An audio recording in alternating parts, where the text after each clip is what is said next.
In this video, I'll show you how to disconnect the high pressure ABC lines for the rear shocks without the special tool.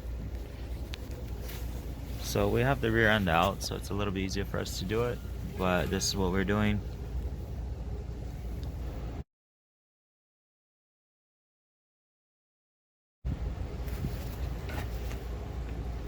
Just have to push this ring in,